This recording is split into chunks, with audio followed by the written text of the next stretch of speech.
The fire's warm, but the woods never rest. You've found your way beyond the pines. It's been 2 weeks since Virginia.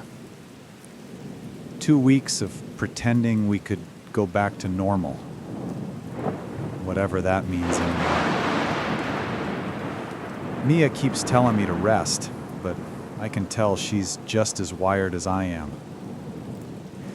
She wakes up sometimes, middle of the night, whispering that she still smells the smoke from the church.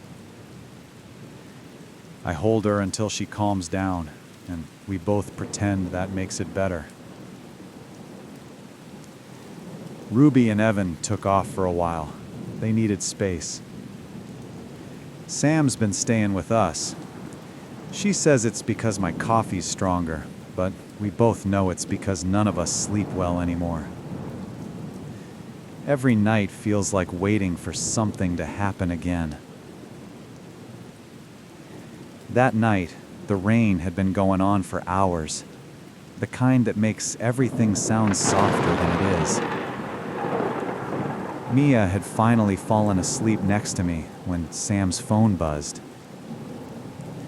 At first, I thought it was spam, or maybe her mom checking in again. But then Sam said my name, low and flat. Tyler, come here. You need to see this. I got up quietly so I wouldn't wake Mia. She looked peaceful for once, and I didn't want to take that from her. Sam was sitting cross-legged on the bed in the guest room, the glow from her phone making her look pale. The number on her screen wasn't saved, just a string of digits. "What is it?" I asked. She swallowed hard. "It's from Chris." That woke me up fast. "What do you mean from Chris? Chris who? Our Chris?" She gave me that look, like, don't joke right now. The text says, "Not dead. They moved me. North. Help." I stared at it. Half of me wanted to believe it. The other half knew believing might hurt worse if it wasn't real. "You sure it's not a spoof? Could be Vale trying to..." Sam cut me off. "It's him. Look." She turned the screen toward me. There was a location tag. Northern Wisconsin, between Iron River and Clam Lake. No roads, just forest. And in the middle, a little gray marker labeled Vale Logistics, decommissioned. "Decommissioned my ass," I muttered. "Why would they move him there?" Sam exhaled slowly. "Because it's where they keep things like the one from the church." I tried to lighten the tension. "Cool. So we're gonna drive straight into another nightmare. Sounds smart." She cracked a small smile. "You say that like we ever stopped being in one." We sat there in silence for a while, the kind that hums louder than any sound. Then the phone buzzed again. Another message. A photo this time. Blurry, distorted, but unmistakable.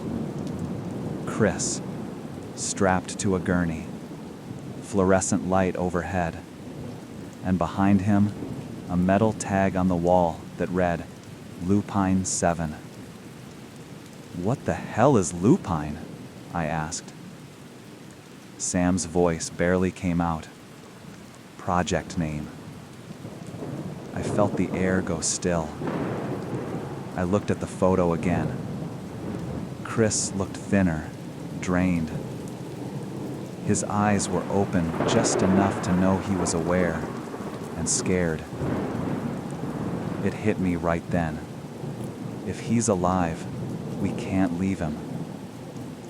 Sam said quietly, "If this is real, we can't go alone." I nodded. "We'll tell the others in the morning. Pack light. If Vale's up there, we're walking straight into it." She sighed. "You realize how insane this sounds, right?" "Yeah," I said, "but so did Virginia." She smiled weakly. "Fair point." When I went back to bed, Mia shifted against me, eyes still closed. She whispered, "You okay?" I kissed her forehead. "Yeah, go back to sleep." But my mind was already gone. North, into the pines, toward that gray marker on the map. Whatever Vale was doing in Wisconsin, it wasn't finished, and neither were we. Morning came fast. I didn't really sleep, just drifted in and out until the light started leaking through the blinds. Mia was already in the kitchen by the time I got up. She'd made coffee, the strong kind that could wake the dead. She looked at me over the mug. "You look worse than last night." "Good," I said. "I was going for haunted." She smiled, that half smile she does when she's trying not to worry. Then she asked, "You and Sam talked late?" I nodded. "Yeah, we got a message." She paused. "From who?" I hesitated. "From Chris."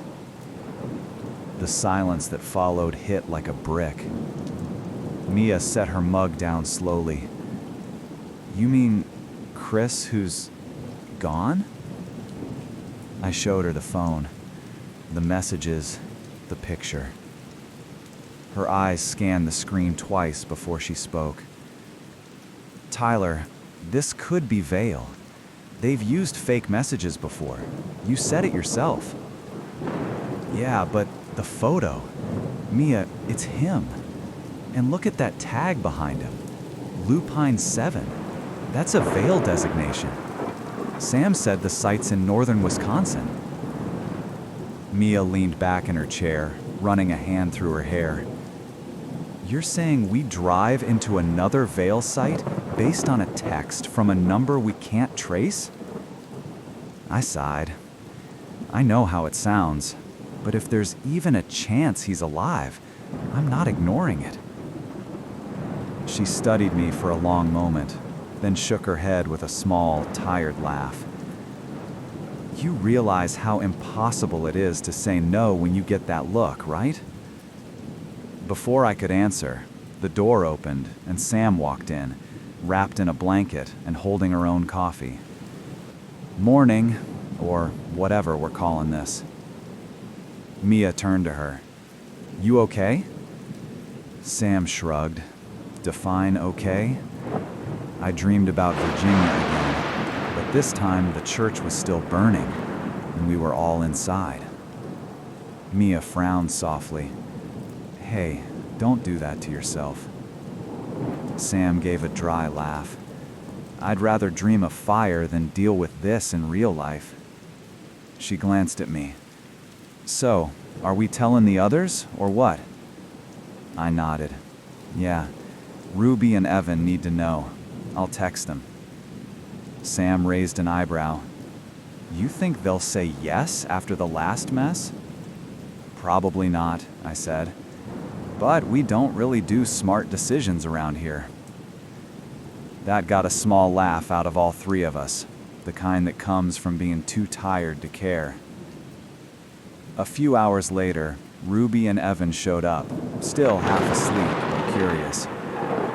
Ruby spotted the phone on the table and said, "Tell me that's not another one of your haunted tech moments." Mia said, "It's worse. Chris might be alive." Evan blinked. "Okay, that's not what I expected." I told them everything. The messages, the coordinates, the photo. By the end, the room had gone quiet again, Ruby crossed her arms. So, what? We drive 6 hours north and hope it's not a trap? Sam said, "It's Vale. It's always a trap." Evan leaned back in his chair. "I'm in. Someone's got to keep you people alive." Ruby groaned. "You're all insane. Completely. But fine. If this goes bad again, I get to say I told you so." I smiled a little. Deal. Mia reached for my hand under the table and gave it a quick squeeze. That one small gesture, it grounded me more than any coffee could. I said, "We leave tonight. We'll take 2 cars, pack light, keep off major roads." Ruby asked, "And when we get there?" I looked down at the photo again. Chris, strapped to that gurney, the tag on the wall. "When we get there," I said, "we bring him home." Nobody argued after that. For a second, it felt like old times again. All of us together, tired, nervous, but ready. And even if we didn't say it out loud, we all knew what we were thinking. We weren't just looking for Chris anymore. We were heading straight into Vale's territory. And whatever they had up there in Wisconsin, it was waiting for us. We left just after sunset. Mia said driving at night would make it harder for anyone to track us, but honestly, I think she just didn't want to see the world we were driving into. Wisconsin nights have that kind of darkness you can feel, where the trees swallow the headlights and every raindrop seems to echo louder than it should. Sam rode up front with me, Mia stretched out in the back, jacket as a pillow, pretending to sleep. Evan and Ruby followed in the second car, a few hundred feet behind us. Their headlights flickered now and then through the rain, like a heartbeat in the rearview mirror. Sam broke the silence first. "You realize we've officially become that group in every horror story, right?" I smirked. "You mean the ones that don't make it past the second act?" "Exactly. Except worse, we keep volunteering for sequels." That got a tired laugh out of me. "Yeah, well, at least we've got a good soundtrack. Rain, thunder, and trauma." She grinned faintly. Classic Tyler optimism. Mia stirred behind us. "If this is your version of optimism, I'd hate to hear you on a bad day." I looked at her in the mirror. "You've heard me on plenty of bad days." She smiled sleepily. "Yeah, and you're still my favorite disaster." That pulled a genuine laugh from Sam. "God, you two are disgustingly cute for people who almost died in a haunted church." Mia chuckled. "It's a coping mechanism." "Yeah," I said. Hers is sarcasm, mine's denial. For a while, the only sound was the rain hammering against the roof. The rhythm almost hypnotic. Every mile north felt like crossing deeper into something. Quieter towns, darker woods, fewer lights. About an hour in, Evan's voice crackled through the walkie. "Hey, you guys seeing this fog up ahead?" Sam picked up the mic. "Yeah, looks thick. Could just be lake moisture." Ruby's voice followed, dry as always. "Or ghosts. I'm not ruling out ghosts." Mia leaned forward between the seats. "We're near the Chequamegon forest, right? That area's always misty." "Yeah," I said, "but this looks heavier, like it's moving against the wind." No one answered that. The fog rolled across the road in slow waves, swallowing the yellow lines until the asphalt disappeared. I slowed to a crawl, eyes squinting through the blur of gray. Sam murmured, "Tyler, pull over a sec." I eased onto the shoulder. The second car stopped behind us. Mia rubbed her arms. It just got cold fast. She was right. The temperature had dropped 10 degrees, easy. The windshield started to fog from the inside. Sam grabbed her phone and tried to pull up the map. "We're close, about 30 miles from the coordinates." Ruby's voice came through the walkie again, quieter this time. "You guys hearing that?" I frowned. Hearing what? A pause, then static. Then, under the static, something like a low, distant howl. Mia's eyes met mine in the mirror. That's not wind. Sam whispered, "Could be wolves?" "Could be," I said, "but wolves don't echo like that." The sound faded just as quick as it came. Ruby's voice returned, shaky but trying to sound casual. "Probably just the fog playing tricks. Let's keep moving." We drove on, slower now. Mia leaned her head against the window, watching the trees pass. "You think Chris heard that too, wherever he is?" I didn't answer right away. "If he did, I hope he's not close to it." Sam looked out her window, her reflection half lit by the dashboard glow. "You really think there's more than one of those things? Like the Pine Devil wasn't a fluke?" I nodded slowly. "Yeah, Vale doesn't build whole facilities for one monster. They build ecosystems." She exhaled softly. "You ever wish we'd just stopped after Minnesota?" "Every day," I said. "But then I remember what we'd never know." Mia's voice came from the back, quiet but steady. "That's what scares me the most, knowing we can't unknow it now." For a while, nobody said anything. Just rain and engine noise. The kind of silence that feels like the world's holding its breath again. Then, up ahead, through the fog, a sign. White paint, rusted edges. Someone had scratched something into the bottom corner with a knife. One word. Run. None of us spoke after that. The fog thickened again, and the trees on both sides of the road seemed to lean closer. We just kept driving north, toward the coordinates, toward Vale, and whatever was waiting for us in the woods. The rain eased up just before we hit the forest line. By then, the world looked like it had run out of color. Just gray sky, dark pines, and the occasional flash of silver where the road was still wet. Mia said it felt like driving into a photograph that hadn't finished developing. She wasn't wrong. The GPS had gone dead 20 minutes earlier. No signal, no data. Even the compass on the dash spun slow and confused. The only thing still working was the static on the radio, and somehow that was worse. Ruby's voice came through the walkie again. "Okay, tell me you guys see the same creepy factory thing I do." I slowed down, squinting through the trees. At first, it just looked like a bunch of old silos and corrugated steel sheds, fenced off and half buried in overgrowth. Then the headlights hit the front gate, and the words appeared through the grime. Vale Logistics, property of Project Lupine. Mia leaned forward between the seats. "You've gotta be kidding me." Sam let out a nervous laugh. "Guess we found it." Ruby's voice crackled again. "Found it? This place looks condemned." Evan added, "Yeah, well, that's Vale for you. Hide a monster farm under a bunch of grain bins." I parked off the road behind a thicket of birch. The others pulled in behind us. For a while, nobody moved. Mia finally broke the silence. "Okay, so what's the plan?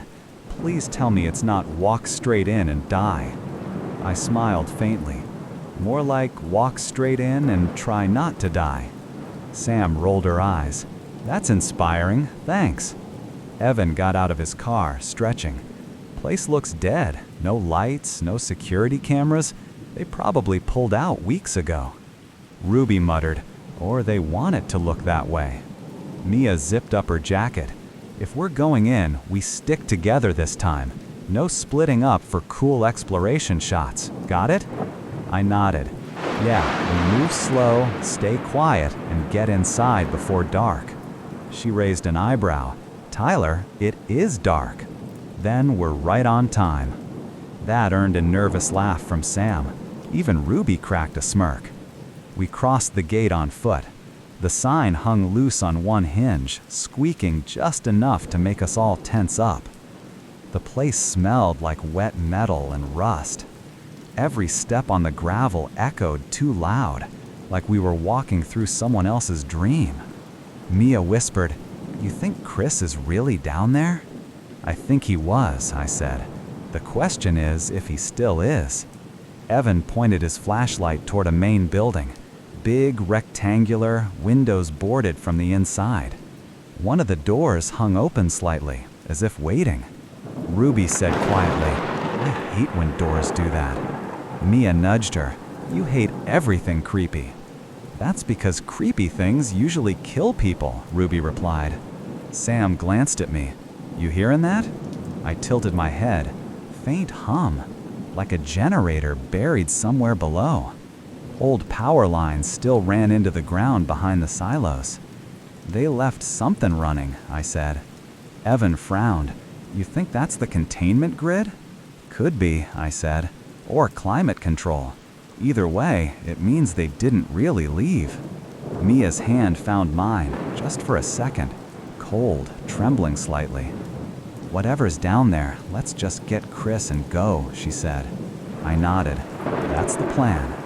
Ruby whispered, "You always say that right before everything goes wrong." Sam gave her a flat look. "Optimism, Ruby. Try it sometime." Ruby grinned. "Sure, I'll start after we survive this." We pushed the door open. The hinges screamed like something alive, and a burst of cold air rolled out. Damp, chemical, almost sweet. The beam from my flashlight cut through the dark hallway beyond. Concrete walls, rusted handrails, faint drip of water echoing below. Mia whispered, "You smell that?" "Yeah," I said. "Formalin, preservative." Sam swallowed hard. "For what?" I met her eyes. For whatever they were keeping alive. We all stood there for a second, listening to the building breathe. Somewhere deep below, a metallic thud echoed once, distant, heavy, deliberate. Ruby's whispered, "Please tell me that was pipes." Evan said, "If it was, they're big pipes." I turned off my flashlight for just a moment, let my eyes adjust. In the darkness, the faint glow of emergency lights flickered far below, a dull red heartbeat under the floor. Mia whispered, "Tyler, there's still power." I nodded slowly. Then so is something else. The stairwell leading down was made of old concrete and rusted steel. The air got heavier with every step. Colder, too, like we were walking into a refrigerator that hadn't been opened in years. Our flashlights caught bits of peeling paint and mold creeping across the walls. Every few seconds, something dripped from above, echoing down the shaft like slow, deliberate footsteps. Mia stayed close behind me. Sam followed, one hand brushing the rail, like she needed the contact to stay grounded. Evan and Ruby brought up the rear, his light steady, hers shaking just a little. "Remind me again why we always go first?" Ruby whispered. "Because you talk too much to sneak," Sam whispered back. Ruby smirked. "At least I'm self-aware." Evan chuckled quietly. "You two should start a podcast." Mia smiled faintly. "Yeah, How to Die in a Vale Facility, weekly episodes." I looked over my shoulder and grinned. At least we'd have a consistent theme. That brief laughter helped, the kind that cuts through fear just enough to keep you human. At the bottom of the stairs, the hallway split 3 ways. Left led to what looked like old offices, right went deeper into storage, and the middle path was sealed by a metal door marked Sub-Level Access, Authorized Only. Sam pointed her light at the lettering. That's where he'd be, containment level. Mia frowned. "How do we open it?" Evan ran his hand along the keypad beside the door. "Power's still live, but it's coded. Could be biometric." Ruby sighed. "Cool, so we drove 6 hours to lose to a password?" "Hang on," I said. "Look at this." The control panel casing had been pried open, wires exposed, one burnt out, one spliced. Whoever had been here last didn't want Vale locking them in. I tugged gently on a red wire. The light on the panel flickered, then turned green. Mia blinked. "You hot-wired a government lab?" I smiled a little. Scout badge and bad decisions. The lock clicked. The heavy door groaned open an inch, releasing a slow draft of air that smelled like rust and bleach and something faintly sweet, like decay trying to hide behind disinfectant. Sam covered her nose. "God, what is that?" Evan said softly, "It's what happens when science meets grave robbing." We stepped through. The corridor beyond was lined with observation windows, thick glass, fogged over from condensation. Behind some, you could see shapes, surgical tables, empty restraints, and scattered equipment. Others were too dark to make out. Ruby whispered, "This is where they kept them, isn't it?" Mia nodded. Whatever Project Lupine really was. I looked closer at one of the windows. The light caught a faint smear across the glass, long, diagonal, like claw marks dragged from the inside out. Sam whispered, "Please tell me that's old." Evan moved closer. "It's not dry yet." That shut everyone up. We kept walking. The hall curved slightly, dipping deeper underground. The hum of machinery was louder now, rhythmic, mechanical, alive. Then, from somewhere down the hall, we heard it. A low scrape, then another, like something dragging across metal, slow and heavy. Ruby froze. That better be pipes. Mia gripped my arm. "Tyler, I know." Sam whispered, "Do we back out?" I hesitated, staring at the far end of the hall. There was a faint flicker of light from an open doorway. "I think that's the lab. If Chris is here, that's where they'd keep him." Evan muttered, "You're assuming he's not the one making that noise." That thought sat in the air a moment. Nobody wanted to touch it. We moved closer, step by step. The air temperature kept dropping, breath visible now, ghost pale in the flashlight beams. At the doorway, I raised my hand for the others to stop. Inside the room, equipment hummed, screens still flickering faint blue, monitors showing faint readings, heartbeat lines flatlined across half the displays. And on the nearest bed, the restraints were torn open. Sam whispered hard, "That's not possible. Those are steel." Mia swallowed hard. Whatever they had in here, it got out.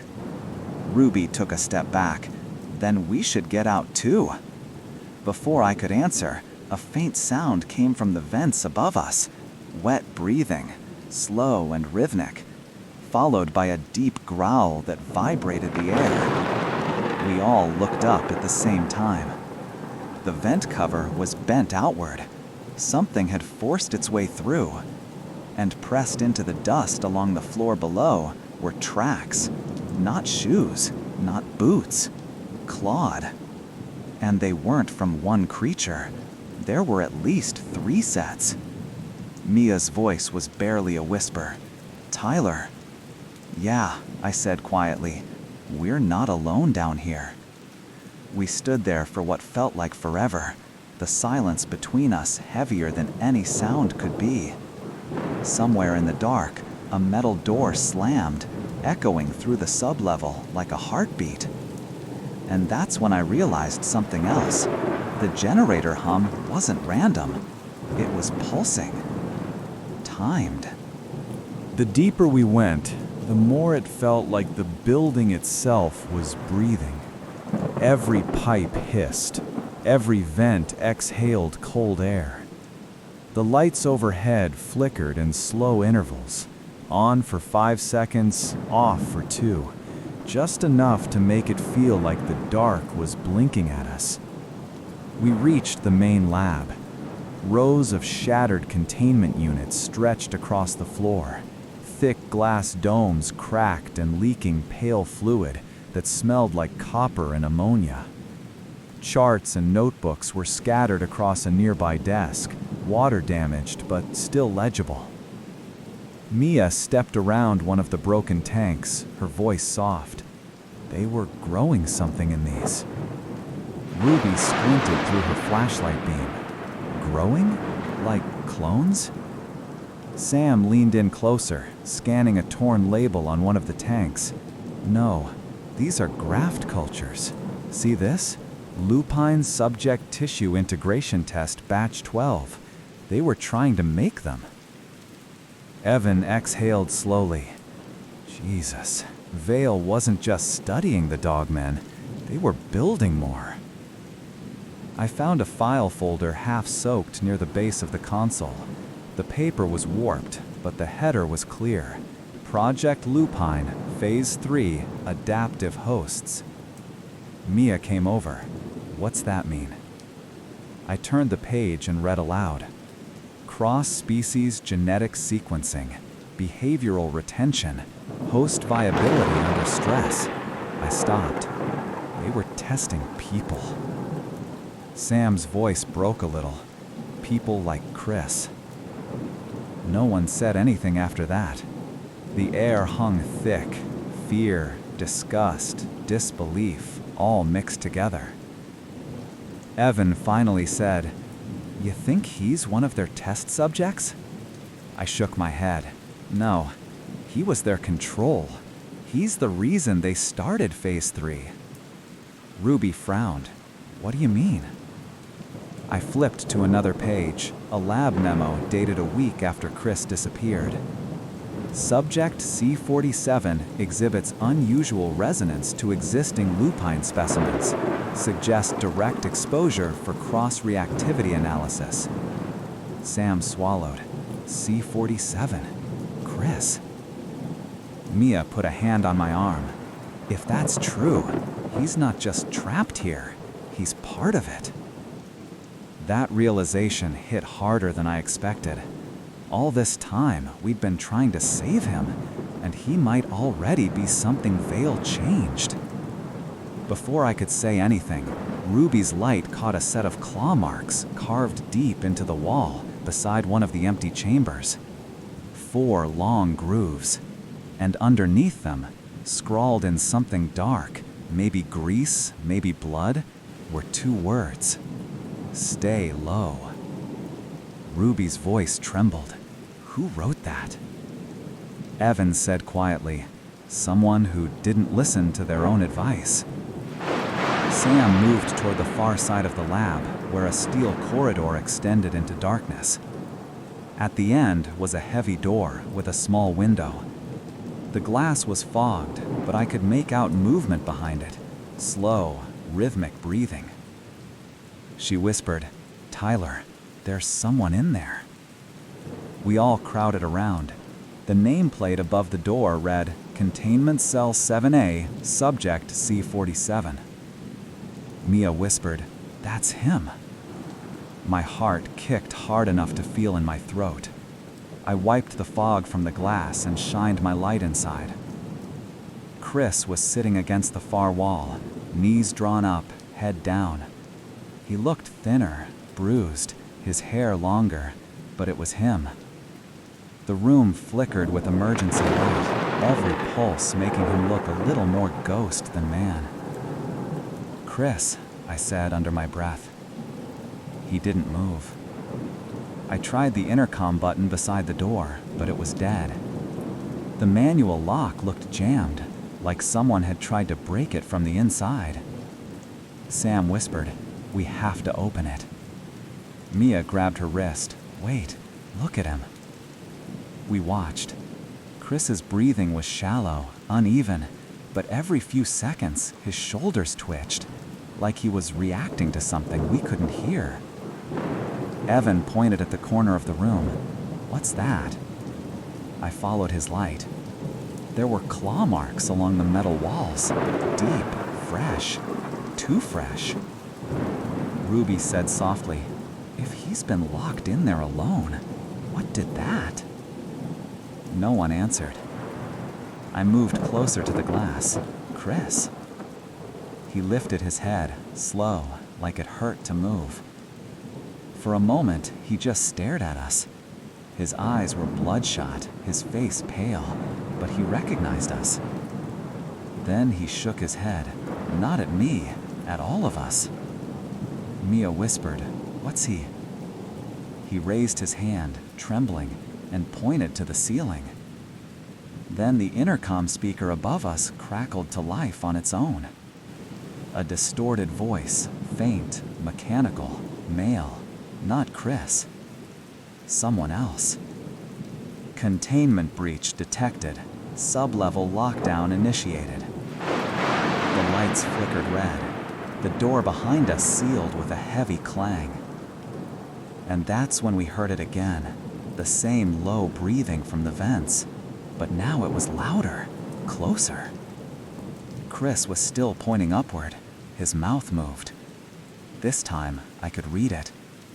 Run. The alarm started as a low hum, almost too soft to notice at first.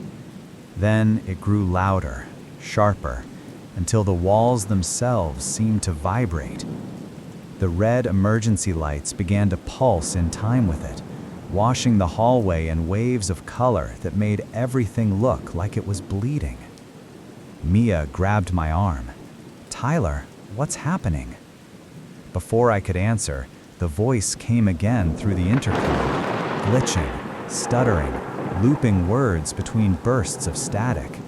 Containment, breach, breach, all sublevels, secure upper access. Sam cursed under her breath. They locked us down here. Ruby turned toward the main stairwell, yanking on the door handle. It didn't move. "Sealed," she said. "They sealed everything." Evan's flashlight swung across the corridor toward Chris's cell. He was still sitting there, but his breathing had changed. Fast now, panicked. He slammed his hand against the glass once, mouthing something again. "Run." Sam pressed closer to the door. "Chris, we're gonna get you out, okay? Just hang on."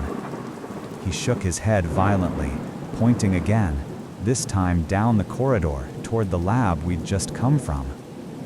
Then we heard it.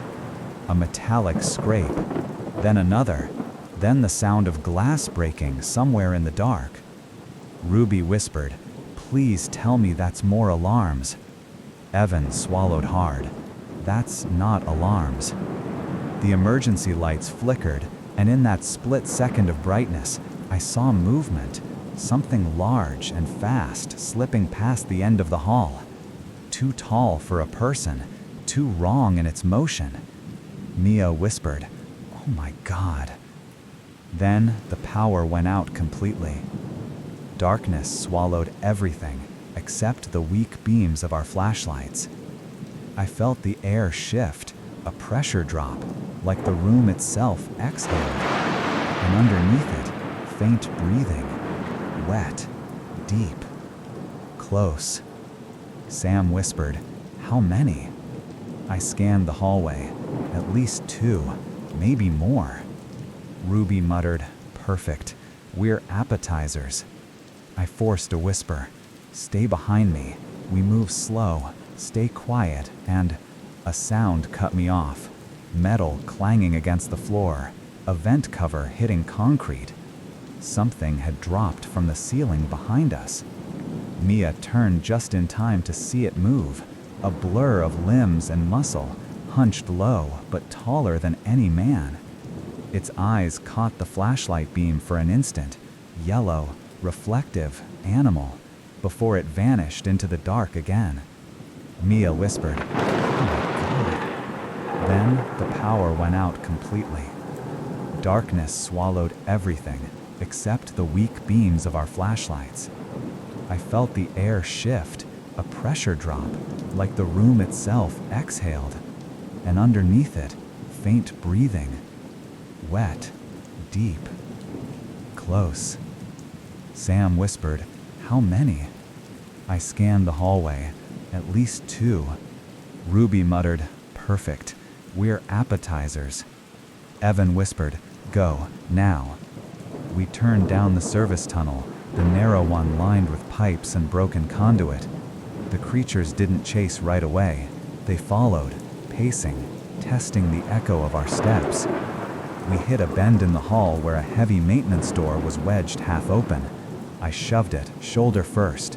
It creaked an inch, then another. "Come on, come on." Mia and Sam pushed with me. The metal groaned, then gave way enough for us to squeeze through. Evan and Ruby followed last, slamming it shut behind them. The sound of claws scraping the other side hit a second later. Then growls, deep, guttural, angry. Ruby whispered, "You ever think maybe we should have stayed in therapy instead of doing this?" Sam laughed, nervous, breathless. We couldn't afford therapy. Mia whispered, "They're not stopping." I turned the flashlight toward the other side of the room. Rows of terminals, glowing faint blue. The control room. We rushed to the consoles. The monitors flickered between static and Vale's old security feed. Cameras showing different rooms. Containment chambers shattered. Halls flooded with fog. Something moving fast between the lights. Evan leaned over my shoulder. "Find the override." I scrolled through the menu, hands shaking. There it was, Surface Access Gate A, manual release. But the prompt blinked red. Secondary lock required, genetic access. Sam frowned. "What does that even mean?" Mia said softly, "DNA key. They locked it to one of their subjects." Ruby's eyes widen. "You mean one of them?" I nodded. "Or Chris." The sound of metal bending came from the door behind us. The bolts started to groan, one by one. I hit the intercom button on the console, hoping it still worked. "Chris, if you can hear me, we need you to open the main gate." Static. Then a faint voice, weak, strained. "Chris." "North Hall, generator room, keys there." Then silence. Mia grabbed her bag. "Then that's where we're going." Evan said, "And what if the Dogmen get there first?" Mia looked at him. "Then they'll regret it." That made everyone smile, just barely, but enough to remember who we were. I looked back toward the door. The metal was starting to split. "We move now," I said quietly. "Stay low." And as we left the control room, one thought hit me harder than the fear itself. If Chris was still human, he was our way out. But if Vale had turned him into what they were making down here, he might be the thing hunting us next. The corridor past the control room was colder than before. Every step we took echoed in pairs, one ours, one behind. We didn't talk at first. The silence was survival. The map on the wall showed the generator room at the far end of sublevel B. It wasn't far, but distance doesn't mean much when something's stalking you. Mia stayed beside me, her flashlight low, her breathing measured. Every time her hand brushed mine, it grounded me, reminded me there was still something good left in all this.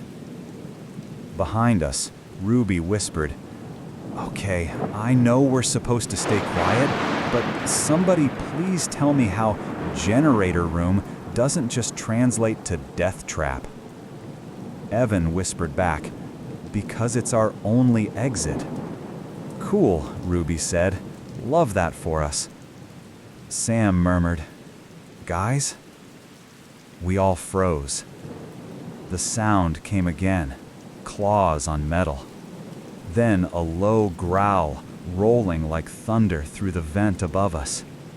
Mia gripped my arm. "It's tracking us." I nodded. "Yeah, keep moving." We reached a heavy blast door marked sub-level generator access. It was slightly ajar, just enough to let a draft through.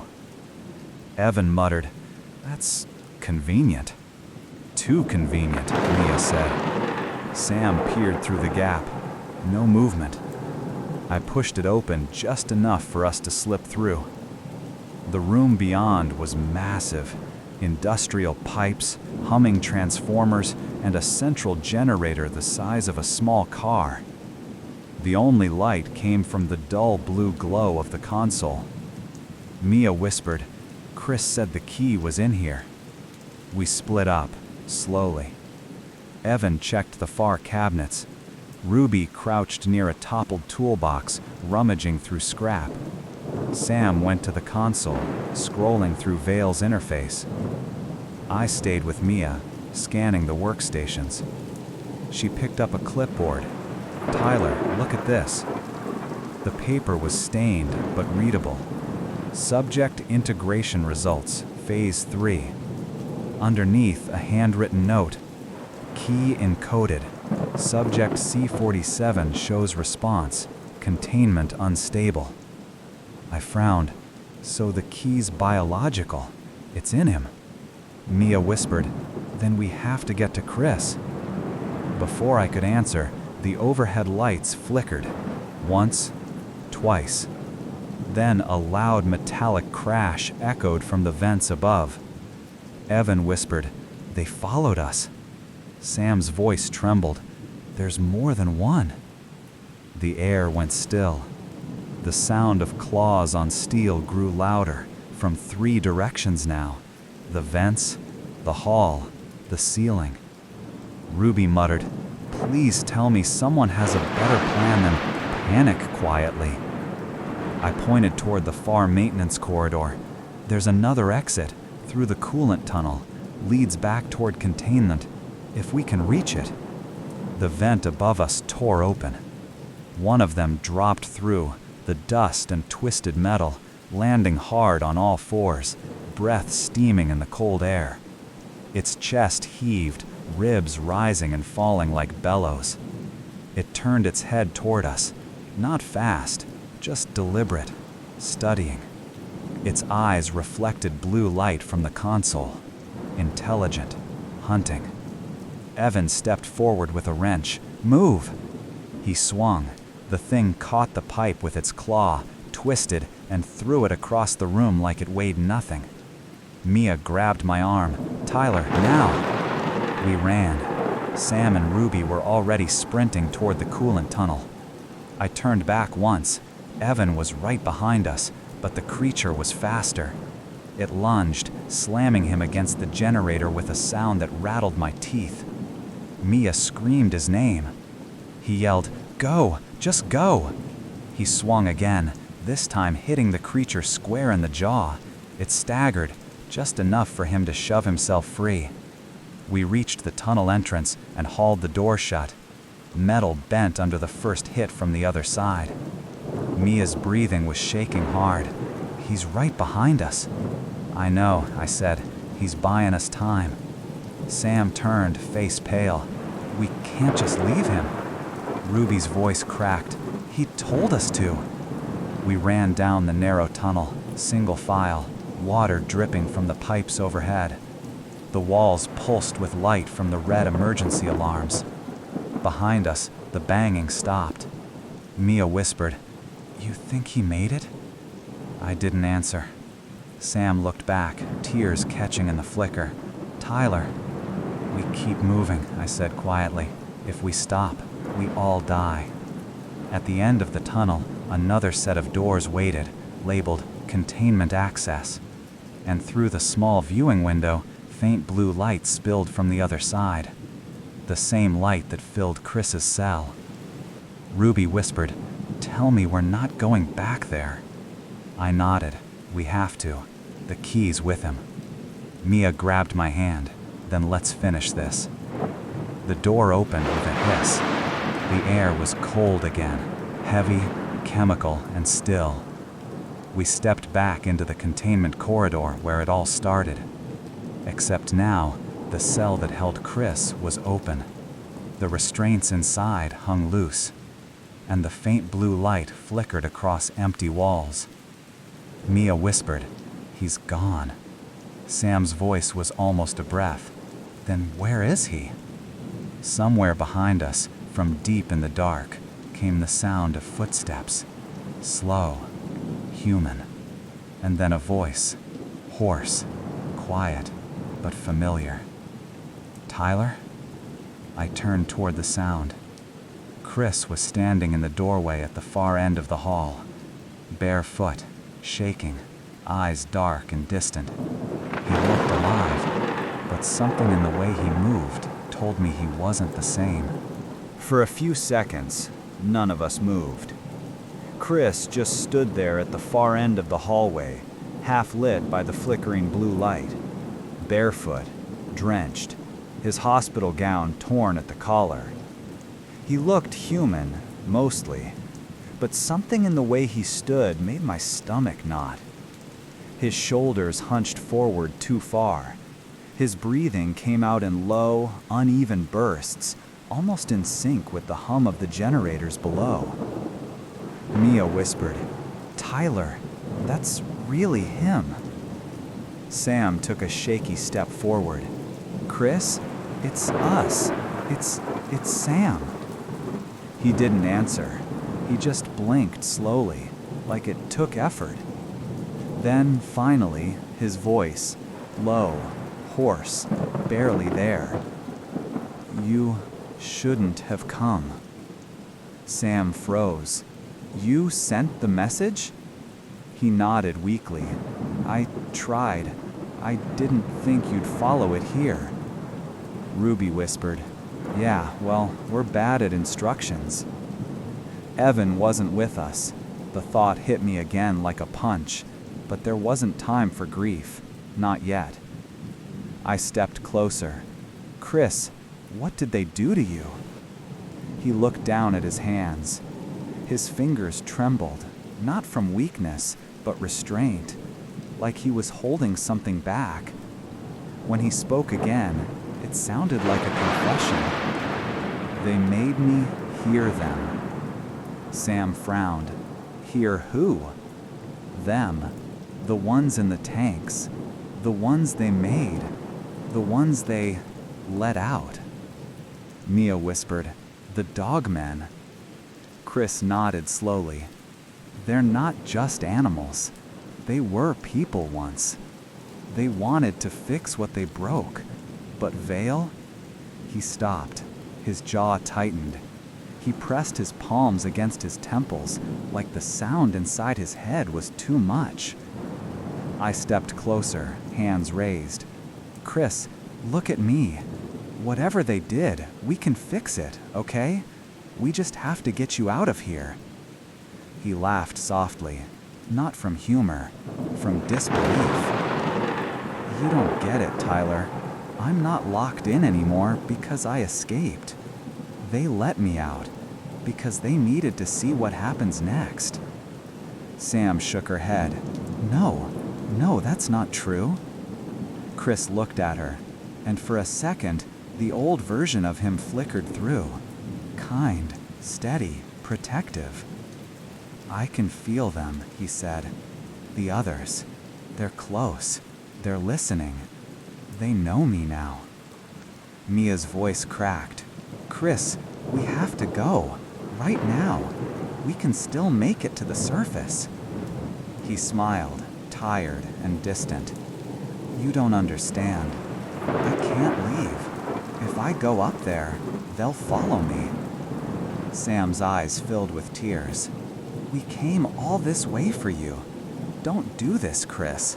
Please." Something moved in the dark behind him. A shadow within a shadow. The breathing we'd heard earlier deepened, heavier, synchronized.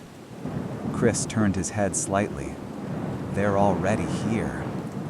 I reached for him. Then we moved together. He met my eyes, and for a moment, the flickering light caught the edge of something else. His pupils were dilated, golden around the rims. And when he exhaled, a thin wisp of steam rose in the cold air, like heat off something that shouldn't be alive. "Tyler," he whispered, "if I lose control, you run.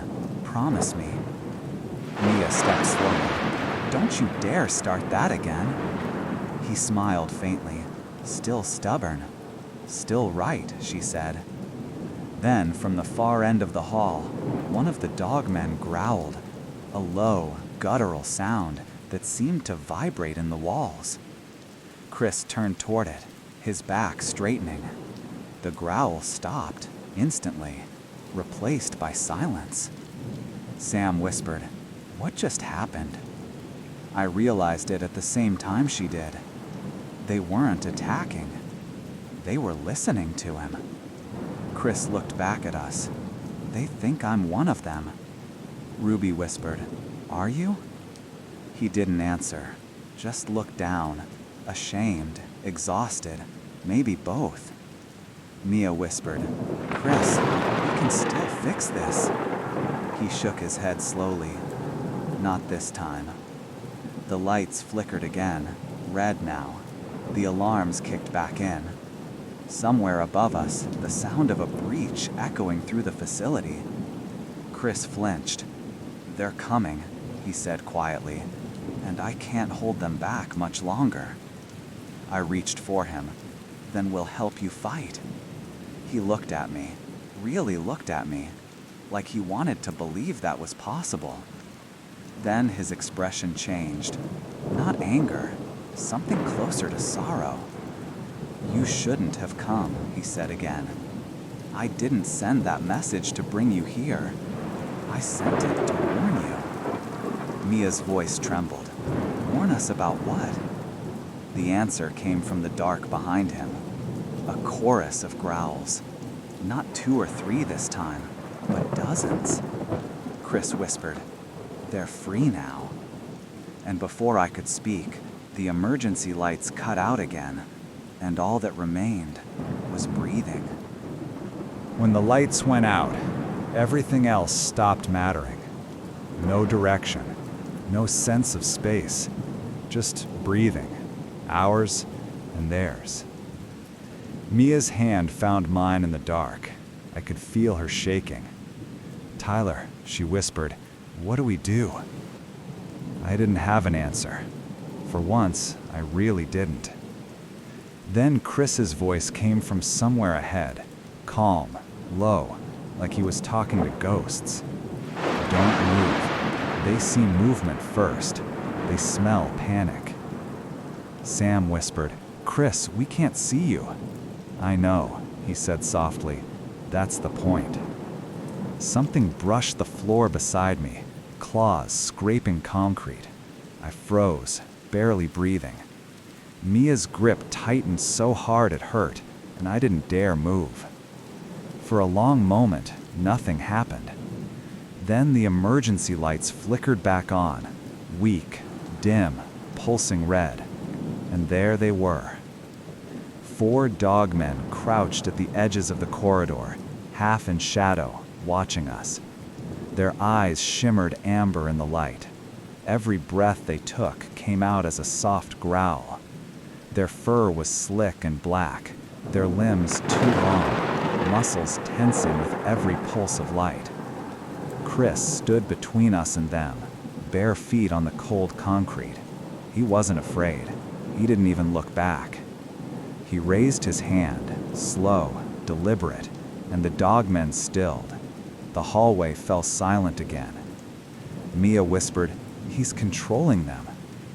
Chris turned his head slightly. "Not control," he said, "understanding." Ruby's voice shook. "I'm sorry, this is the part where we trust the guy with monster friends, right?" Sam shot her a look. "Shut up." Chris looked at me. His eyes had changed again, fully gold now, glowing faintly. "They're not after you," he said. "Not yet. But they will be if the alarms keep calling them down here." I looked past him. More red lights blinking in sequence down the hall. Each one meant another sealed door, another dead end. "Then how do we get out?" I asked. Chris hesitated. "There's a freight elevator on the other side of the research bay. It connects to the old access tunnel. If it's still powered, it leads to the surface." Mia said, "Then let's move." Chris looked down at his hands, flexed his fingers once like he was testing them. "You go first. I'll keep them calm. Sam's voice cracked. Chris. He cut her off with a soft smile. You always were bad at goodbyes. I took Mia's hand and started forward. The others followed, careful, slow. We moved past the dogmen, close enough to feel their breath, smell the rot and iron on their fur. Every instinct screamed to run, but Chris's voice stayed steady. Don't look at them, just walk. We made it halfway down the corridor before the alarms blared again, this time louder. The red lights shifted to white. A mechanical voice rang out. Purge protocol initiated. Chris's head snapped toward the ceiling. No! The dogmen jerked as the overhead vents roared to life, filling the air with a sharp chemical hiss.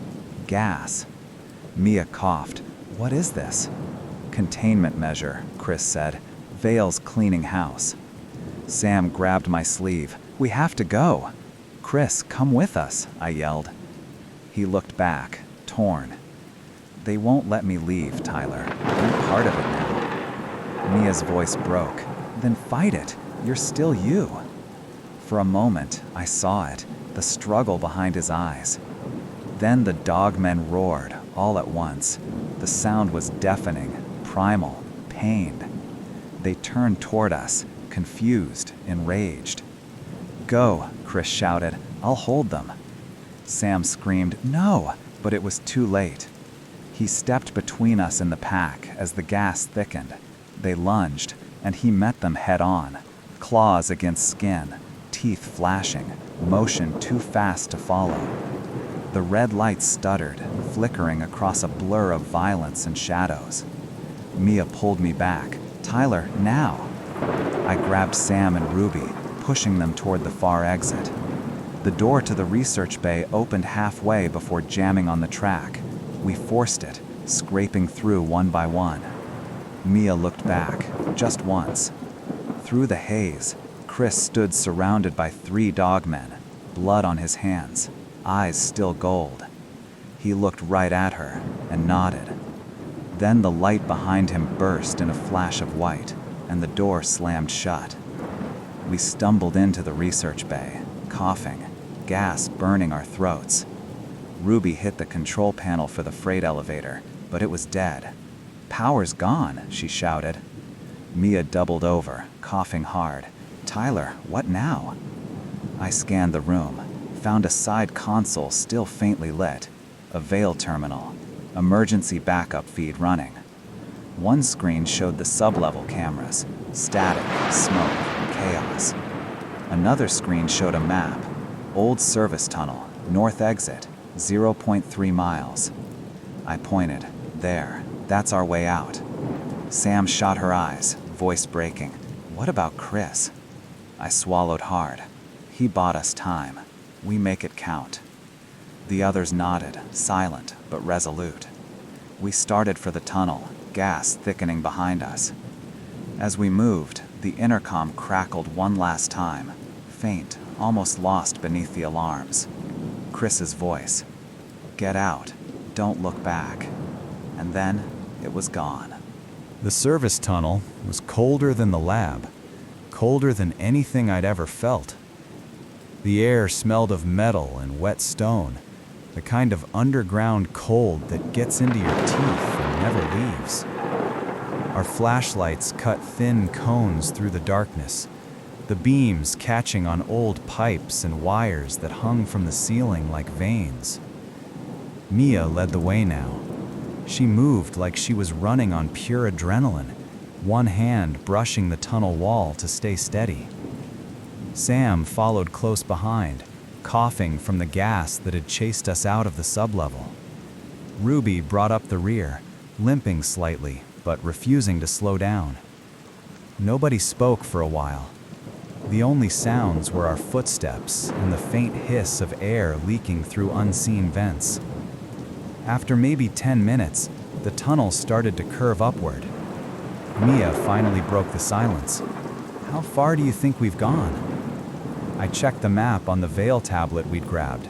Half a mile, maybe. The north exit should open near the tree line. Ruby muttered, assuming the map isn't another veil lie. Sam's voice cracked a little. He's really gone, isn't he? Nobody answered at first. Then Mia said quietly, "He saved us. That counts for something." I looked down at the tablet again, just to avoid meeting her eyes. Yeah, it does. The tunnel sloped higher. Water dripped from the ceiling, splashing across our boots. I could feel the rumble of thunder above us now, distant but real. After hours in fluorescent darkness, the thought of a storm felt almost like hope. Ruby said, "You think Vale's still watching this place? Like cameras, sensors?"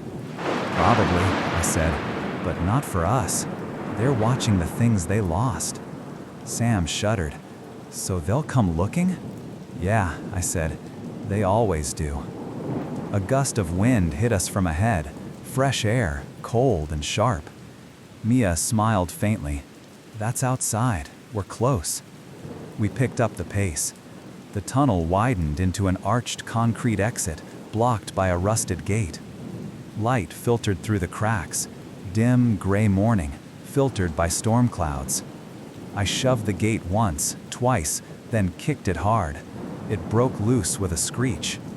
Rain hit my face the moment we stepped out. For a second, I just stood there, breathing it in. Real air, real sky. After hours underground, it felt like coming back to life. The others followed. The tunnel opened onto a clearing, surrounded by tall pine and birch, the kind of dense Wisconsin forest where sound dies quick. Lightning flashed far off, followed by rolling thunder. Ruby looked around. "Where the hell are we?" I checked the tablet again. According to this, about 5 miles south of Clam Lake. Mia frowned. "So we're still on Vale property." Sam's voice was quiet.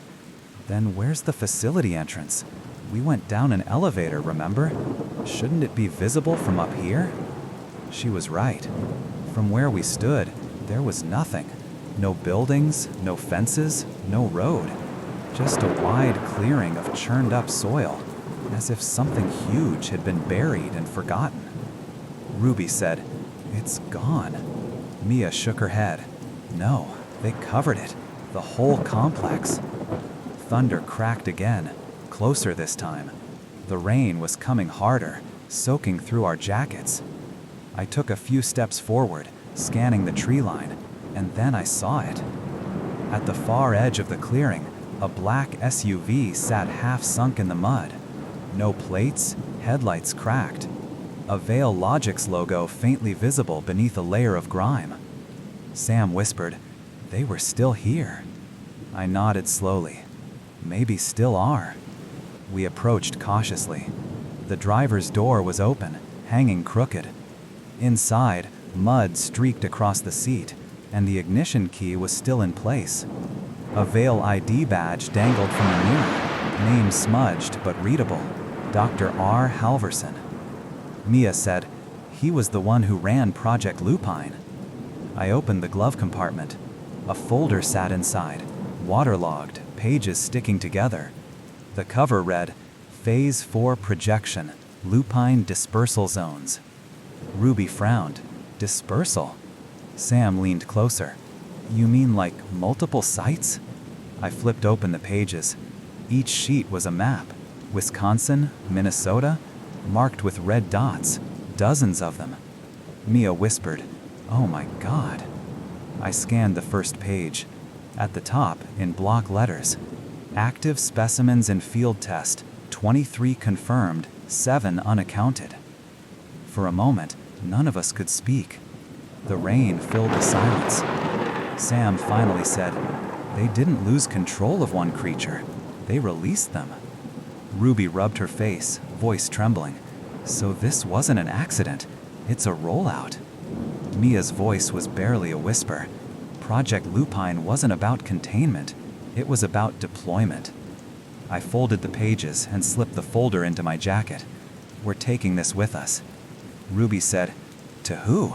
Who do we even tell about this?" I looked out at the trees. The forest stretched endlessly north. Wet, dark, alive with movement. For a second, I thought I saw something shift between the trunks. Too tall to be a deer, too still to be human. "They'll find us," I said quietly. "They always do." Mia touched my shoulder. "Then we find them first." I met her eyes. She meant it. Whatever came next, Wisconsin, Minnesota, wherever Vale had gone, we weren't running anymore. Lightning flashed again, and for an instant, the shape in the trees was gone. But the feeling remained, that quiet certainty that we weren't alone. We started walking toward the road, the rain swallowing our footprints behind us. And as the forest closed in around us, I realized something I hadn't wanted to admit.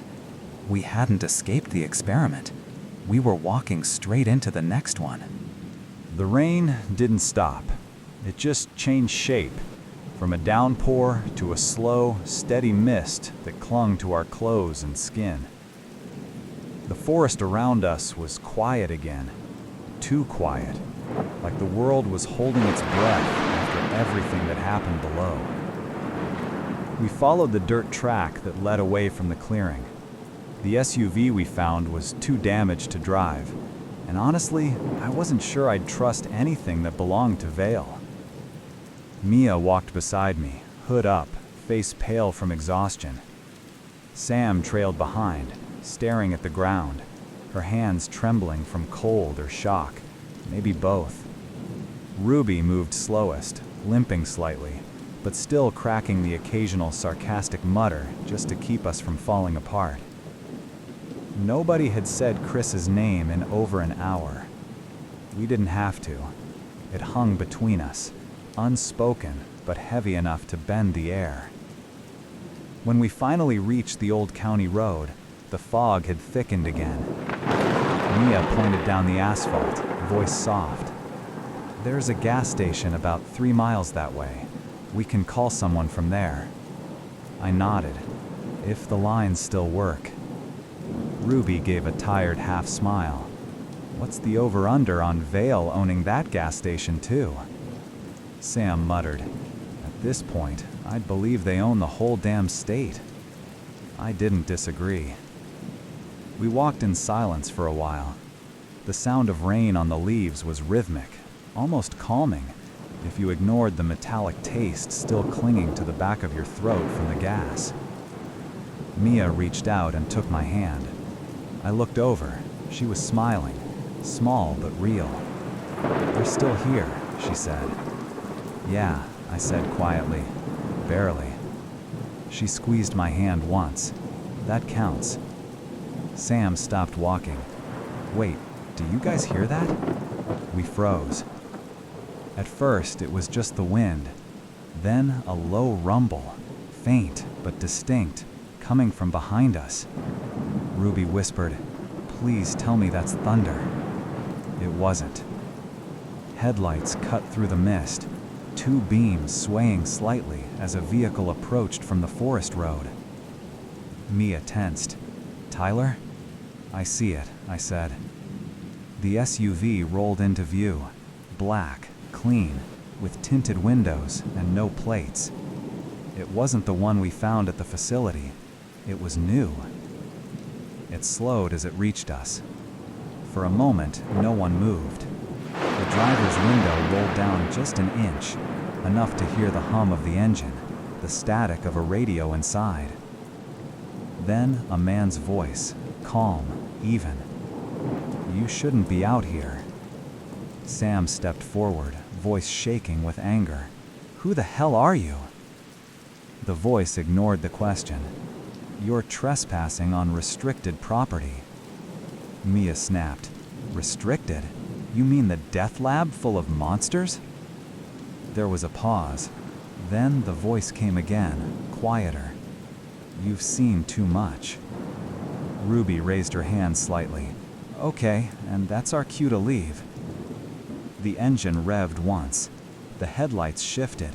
Not brighter, just deliberate, like the car itself was studying us.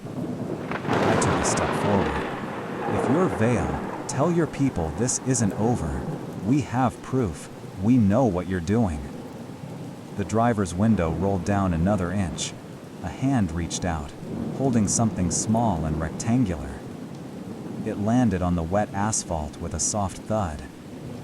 Then the SUV turned and drove back the way it came, disappearing into the fog without another sound. Mia bent down and picked up the object. It was a cell phone, newer, clean, no markings.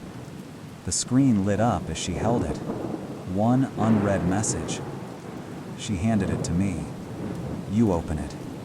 I did. The text was simple. One line, unsigned. "You're not done yet. .c." Sam whispered, "Chris?" I stared at the message, reading it again and again. The number was blocked. The battery percentage showed 99%, full charge, like it had been waiting for us. Ruby said softly, "Okay, either he's alive or Vale's just really good at psychological warfare." Mia looked at me. "What do you think?" I slipped the phone into my pocket. "I think he's out there, and I think Vale just made a mistake letting us walk away." The wind picked up, carrying the sound of distant thunder again, or maybe not thunder at all. It echoed faintly through the woods, long and low, like something howling far off. Sam whispered, "Please tell me that's not what I think it is." Mia pulled her hood tighter. "Let's just get to the gas station." We started walking again. None of us spoke this time. The forest seemed to close behind us, swallowing the road, the fog, and everything we left behind. And as the storm rolled east across the pines, I looked back one last time, half expecting to see him standing there. Chris, still watching, still fighting, maybe even leading what Vale created. Because, deep down, I knew the truth. He wasn't gone. He was evolving. And whatever came next was already awake. We made it to the gas station just before dawn. The lights were still on, the door unlocked, the smell of coffee and diesel thick in the air. The clerk didn't ask questions, just pointed us to the payphone when we walked in. Maybe he saw something in our faces that told him not to. We called for help, a tow, a ride, anything that got us away from Clam Lake. While we waited, the rain finally stopped. For the first time in hours, there was silence. And in that silence, my phone buzzed once.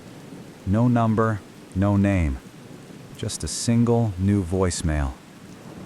I didn't want to play it, but I had to. I put it on speaker. Sam, Ruby, and Mia leaned in. Static filled the first few seconds, faint breathing underneath.